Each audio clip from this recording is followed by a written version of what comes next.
তোমরা কি তোমাদের ফেসবুক অ্যাকাউন্টের প্রফেশনাল ড্যাশবোর্ড অপশনটি বন্ধ করতে চাও? তাহলে হ্যাঁ, আজকের এই ভিডিওটা তোমাদের জন্যই। এই ভিডিওটিতে আমি তোমাদেরকে দেখাবো তোমরা কিভাবে সঠিক নিয়মে এই প্রফেশনাল ড্যাশবোর্ডটি বন্ধ করবে। তাহলে চলো ভিডিওটা শুরু করা যাক। তো প্রথমে তোমরা তোমাদের যে অ্যাকাউন্টে এই প্রফেশনাল ড্যাশবোর্ড অপশনটি অফ করতে চাও সেই অ্যাকাউন্টে লগ ইন করে নেবে। তো লগ ইন করা হয়ে গেলে তোমাদের এই প্রোফাইল দেখতে পাচ্ছ, ওই প্রোফাইল অপশানে ক্লিক করবে। জাস্ট প্রোফাইল অপশন আসবে, প্রোফাইল অপশন আসার পরে এরকম একটা ইন্টারফেস আসবে। জাস্ট এখানে থ্রি ডট অপশন দেখতে পাচ্ছি, থ্রি ডট অপশনে ক্লিক করবে। তো ক্লিক করার পরে এরকম একটা ইন্টারফেস আসবে।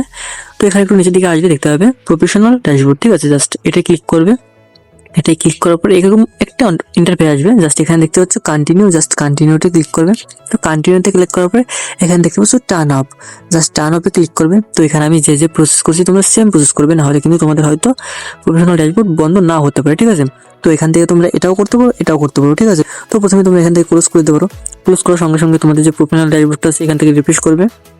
তো রিফ্রেশ করার সঙ্গে সঙ্গে দেখতে পাচ্ছ যে প্রফেশনাল ড্যাশবোর্ডটা আছে সেটা প্রথমে অফ ছিল, এখন অন হয়ে গেছে, ঠিক আছে। জাস্ট এখান থেকে ব্যাক আসবে। তো ব্যাক আসার পর এটা আবার রিফ্রেশ করবে। তোমাদের যে প্রফেশনাল ড্যাশবোর্ডটি ছিল সেটা এখান থেকে চলে গেছে, দেখতে পাচ্ছ।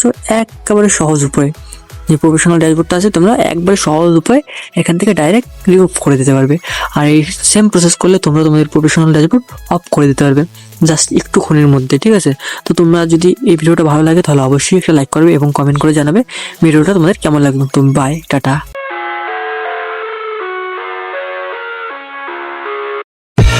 I live inside my own world of